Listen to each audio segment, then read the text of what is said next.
Hi, welcome or welcome back to the Quail breeding diaries, where I share and vlog everything that I do this year for my quail breeding. Today I will be cleaning and resetting before having my first chicks, and I will also tell you a little bit about how I do my planning with the quails. I promised a while back that I would share some of how I do planning with my quail breeding, and there are three main things that I want to mention today, and that is first of all a stock list.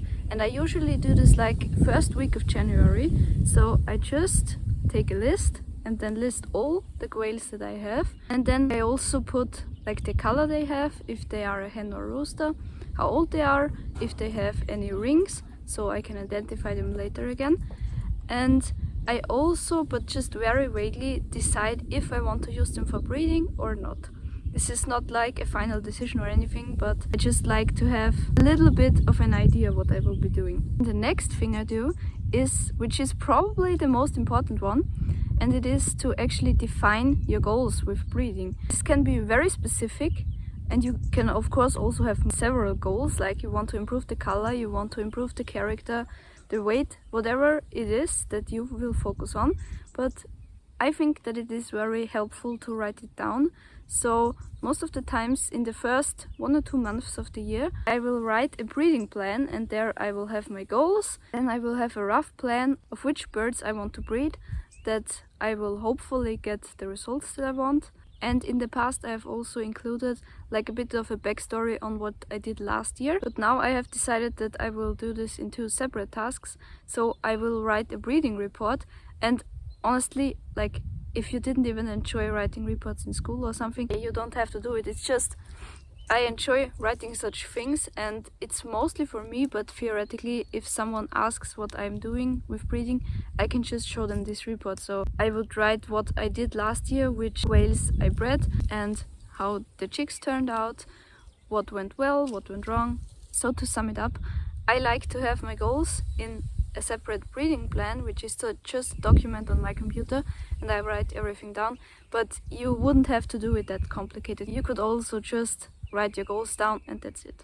And then the third thing is that I created notes sheets, which basically I fill out once I decide on putting a breeding group together, and then I have one sheet for every hen and for the rooster, and there I just write how old they are, which flaws they have, what I like about them, their character. And I do this because throughout the year, if I have a lot of breeding groups and a lot of different quails, then I tend to forget or mix something up. And so if I have these sheets, then it is very clear which quails I actually bred, so that the results I get are a bit more understandable and reliable. Now I will show you how I organize my feed. The quail get a normal quail feed, but I have lots of snacks that need organizing. I also showed a little about the feed I have for my other animals, so if you just came for the quails, you can always skip this part if it's not interesting.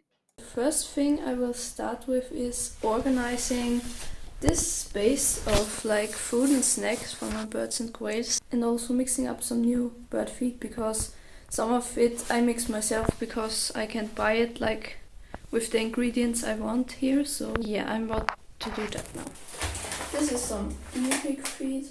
I'm going to feed them some of it because it's not that healthy for the guinea pigs, so it's not like something they get every day. It's more like a snack or a treat. So this is just some mint I tried. It makes all of the food smell really good, so I'm actually really skeptical about this. So it would be to help the birds molting, but this small package, it has 20 grams, and I think this was around 4 or 5 euros, which is a lot. And I don't know if it really, it's just different seeds, like it has some grains, it's not specified which, some nuts, oils. I just added it now because I didn't really use it when they were molting, and it's like not a lot.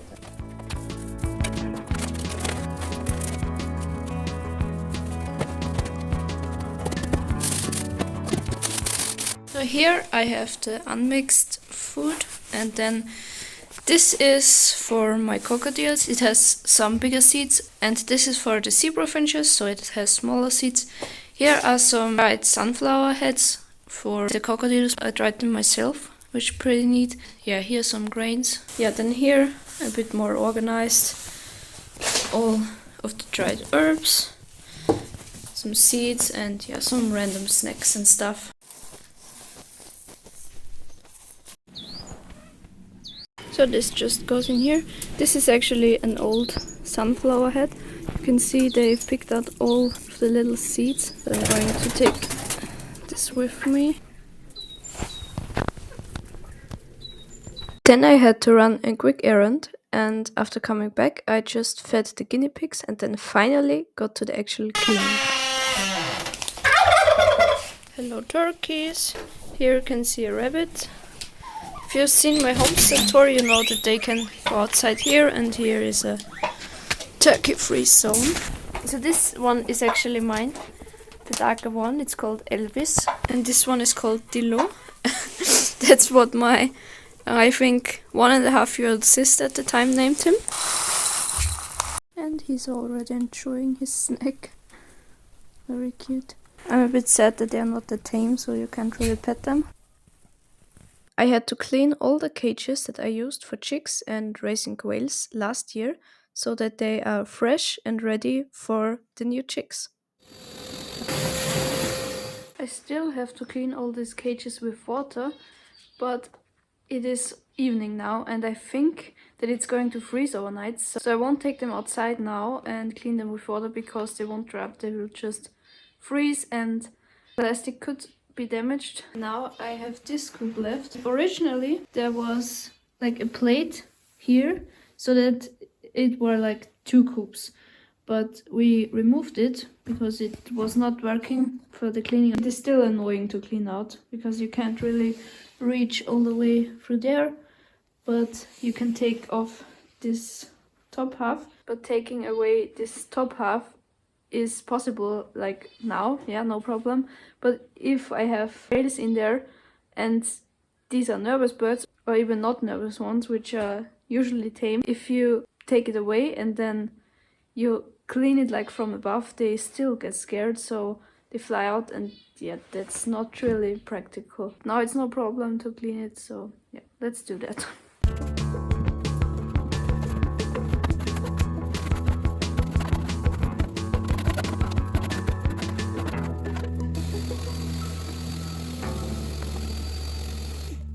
I cleaned all the coops now, and then I still have to put at least the plastic coops outside, wash them with water, and also the plate of this coop right here.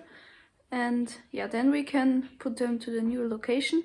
We don't exactly know which coop goes where yet, but we will figure that out, I guess. For this coop, which we want to use for chicks, we thought about putting wooden planks like here, and for the walls, because first of all the chicks would be small enough to fit through here, and second, even if they would be big enough, all of the bedding would fall outside. That's also the reason why it's so dirty here. So I have put a little wire here, but our fear is that a chick might get stuck between here, so we will put this away and just put wooden planks here. Last week I put a rooster in this inner aviary, and then sadly one of the hens, which I actually wanted to use for breeding, got a joint infection and she didn't make it. She also hurt her toe somehow, because I'm not sure how that happened, but I think that maybe the others were chasing her. Yeah, so she sadly didn't make it, but apart from that I have my breeding animals here already. There's just one which is not the color that I want, but we have put her here to lay eggs. And before collecting eggs, I will put her in my outside aviary so that it's really just a breeding group here. This is the rooster, and he seems to get along very well with the hens. And this one is my Bob White, which I still have. I might be able to sell her at the farmer's market, but yeah, I'm not sure yet. And then this brown one here will go to the outside aviary before I will start collecting hatching eggs. The finches seem to like this setup I created last week, and they started to build a nest up here. I haven't seen one of my lady finches in a while, so I think that she maybe laid eggs and is breeding in there. I guess I will see in like 2 weeks or so. In this hiding place is the quail's favorite spot to lay their eggs. So most of the times they're just here.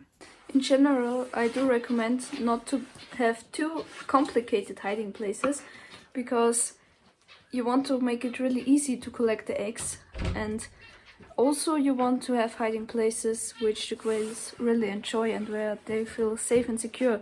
So the one I just showed you is, in my opinion, a really good one. It's really dark here for a moment. We did buy this one, and normally I don't buy hiding places, but this one I think I bought, I don't know, 3 years ago or something. Most of the hiding places you can easily craft yourself, and even if you don't have like woodworking skills or anything, you can also always use branches of spruce, for example, or willow branches. Doesn't really matter, and you just put them in. You change them once they are dried up and ugly or dusty, and yeah, that's really easy to do. You just need to have enough trees to collect branches from, of course. Actually, I have to correct me. So both of my female finches are here right now, but one of the males is missing, and sometimes the finches switch up with incubating the eggs, so that's not something you would see in quails. At least not in Cotorinix quails. It would also be the first time that I have finch babies, and that would be really exciting actually, because last year it sadly didn't happen. I don't exactly know why, but I think because the two females, or actually the one female I had last year, was already old when I bought her, and then she died last year, and now I have two a little younger ones. I think one is from last year and one is 2 years old now. Maybe it will happen now. Would be very nice. It is already really dark outside. I mean, at least inside the old house, because we don't have light there. So I will continue tomorrow. The only thing I have left to do now is put the ducks and the chicken inside, close up their coop, and yeah. The ducks have access to all of this area throughout the day, and in the night they're in here, so they are safe from predators.